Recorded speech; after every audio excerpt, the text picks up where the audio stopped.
Timnas Indonesia semakin menjauh dari Malaysia dalam daftar peringkat ranking FIFA terbaru yang dirilis pada Kamis, tanggal 19 September tahun 2024. Timnas Indonesia mengalami lonjakan 4 peringkat.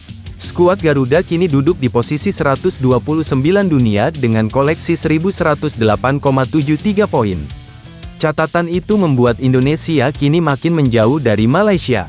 Timnas Indonesia unggul 3 peringkat atas Malaysia yang duduk di posisi 132.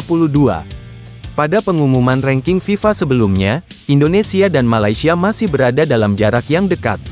Saat itu Indonesia ada di posisi 133 dunia, tepat di atas Malaysia yang duduk di peringkat 134 dunia. Untuk kategori negara Asia Tenggara, posisi terbaik ditempati oleh Thailand. Thailand kini duduk di posisi 100 dunia. Sedangkan peringkat kedua negara ASEAN ditempati oleh Vietnam pada posisi 116 dunia. Setelahnya yakni Indonesia dan Malaysia. Timnas Indonesia punya potensi untuk meraup lebih banyak poin pada laga internasional berikutnya. Pasalnya Timnas Indonesia akan menghadapi negara-negara papan atas di babak ketiga kualifikasi Piala Dunia.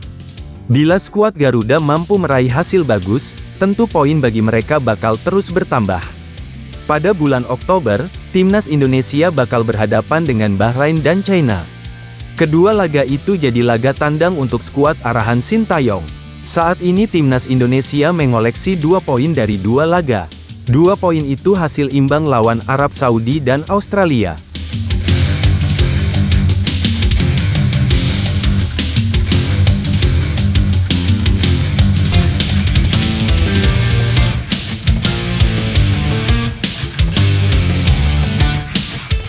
Media Australia mengklaim berita tentang kedatangan Rafael Struijk ke Brisbane Roar lebih heboh dari kabar Juan Mata dan Douglas Costa yang sama-sama merapat ke sepak bola negeri Kanguru.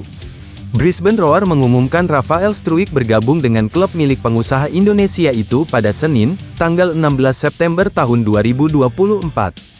Sebelumnya, bintang asal Spanyol Juan Mata juga melanjutkan karir di Australia bersama Western Sydney Wanderers. Selain itu ada winger Brasil Douglas Costa yang direkrut Sydney FC. Meski kedatangan 2 pemain bintang berkelas dunia, media Australia, The West Australian menyebut berita tentang Juan Mata dan Douglas Costa tak lebih besar dari Rafael Struijk. Berita pengumuman kedatangan Struijk mengerdilkan kabar tentang 2 pemain bintang, Juan Mata dan Douglas Costa yang bergabung ke Western Sydney Wanderers dan Sydney FC, tulis The West Australian.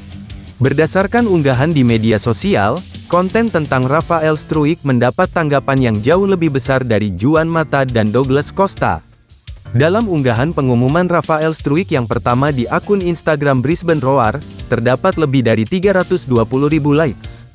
Sedangkan Juan Mata hanya 102.000 likes, kemudian Douglas Costa 62.000 likes.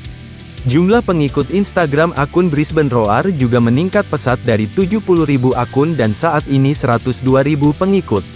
Ini mengisyaratkan netizen Indonesia punya jumlah massa yang begitu besar jika dibandingkan dengan warganet negara lain.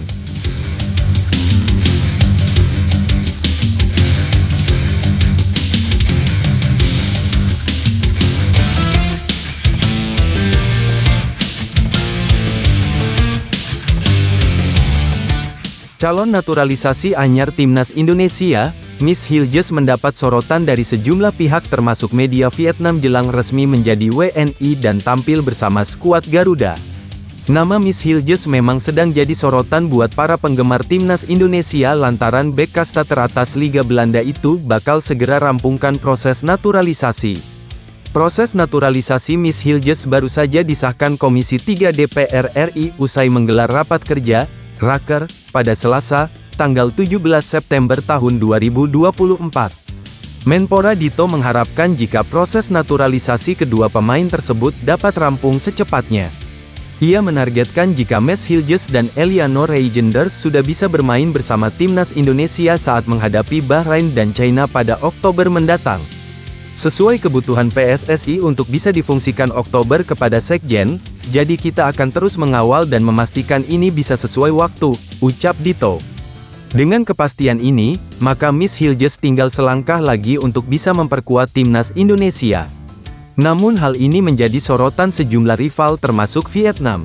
Melansir dari laman soha.vn, media tersebut cukup kaget dengan kehadiran Miss Hilges yang mempunyai harga pasar sangat fantastis. Bahkan menurut laman tersebut, harga seorang Miss Hilges bisa mengalahkan harga pasar seluruh penggawa timnas Vietnam. Tim Indonesia mengumumkan pemain naturalisasi barunya yang dihargai lebih tinggi ketimbang tim Vietnam, ucap soha.vn. Miss Hilges bernilai hingga 7 juta euro. Jumlah ini lebih tinggi dari total penilaian seluruh tim Vietnam 6,83 juta euro, tambah laman tersebut.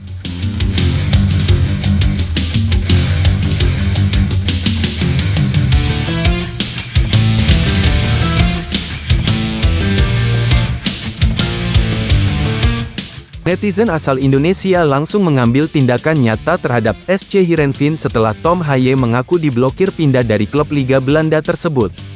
Kolom komentar akun Instagram Heerenveen diserbu warganet. Klub yang bermarkas di Stadion AB Lenstra tersebut bak sudah jatuh tertimpa tangga, pasalnya pada akhir pekan kemarin kalah 1-9 dari AZ Alkmaar. Dalam unggahan yang menampilkan skor kekalahan telak tersebut dibanjiri kata-kata dari netizen Indonesia yang terlanjur emosi dengan kabar Tom Haye dicegah pindah dari Heerenveen ke Como. Baru-baru ini Tom menyatakan sempat ingin pindah ke Como pada awal 2024, namun Heerenveen tidak memberi izin. Kemudian mereka, Como, beralih dan mendatangkan gelandang lain. Sejujurnya, itu yang paling menyakitkan saya, ujar Haye. Itu benar-benar transfer yang diimpikan. Kontrak saya juga akan segera berakhir. Kenyataan bahwa Heerenveen tidak memberi saya izin itu benar-benar menyakitkan, ucap Haye menambahkan. Pemain yang kini bergabung dengan Almere City itu juga menuturkan pihak Heerenveen meminta biaya transfer yang besar kepada Como. Pengakuan pemain berjuluk Sang Profesor itu memantik kegeraman netizen yang ditumpahkan dalam kolom komentar. Hati Sang Profesor terluka karena klub ini, tulis seorang pemilik akun. Oh, tim ini menyakiti Prof kami. Bisa-bisanya bikin Prof Haye gagal transfer ke Como, timpal netizen lainnya. Ajakan untuk tak lagi mengikuti atau unfollow Instagram SC Heerenveen juga disuarakan warganet. Yok unfollow, klub ini membuat hari Prof Haye terluka, ketik salah satu netizen.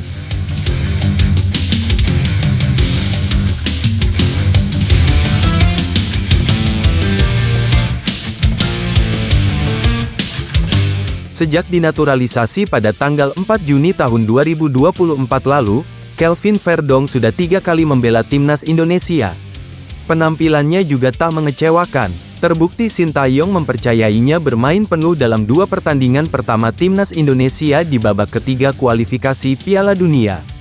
Pemain NEC Nijmegen itu sebelumnya juga rutin membela timnas Belanda dari kelompok umur U15 hingga U21. Secara jujur, pemain berposisi bek kiri itu mengungkapkan alasannya mau dinaturalisasi timnas Indonesia dan meninggalkan Belanda. Saya harus jujur pada diri sendiri, saya tidak akan masuk timnas Belanda lagi. Usia saya hampir 27 tahun dan itu tidak realistis, kata Kelvin Verdonk. Terlepas dari itu, Verdonk juga melihat adanya perkembangan yang signifikan dalam sepak bola Indonesia. Sepak bola tengah berkembang di negara ini, mereka masih bersaing untuk Piala Dunia 2026, ungkap Kelvin Verdonk. Menurutnya bukan tidak mungkin jika nantinya timnas Indonesia bisa tembus ke kompetisi paling bergengsi sedunia itu. Rasanya akan jadi pengalaman yang luar biasa, bayangkan jika mereka berhasil, tiba-tiba saya berada di Piala Dunia, tidak ada yang tahu, ujar Kelvin Verdonk. Verdonk punya garis keturunan Indonesia dari sang ayah. Saya punya kontak dengan saudara tiri dari pihak ayah. Mereka lahir dan tinggal di Indonesia, jadi mereka juga punya hubungan dengan saya, terang Verdonk.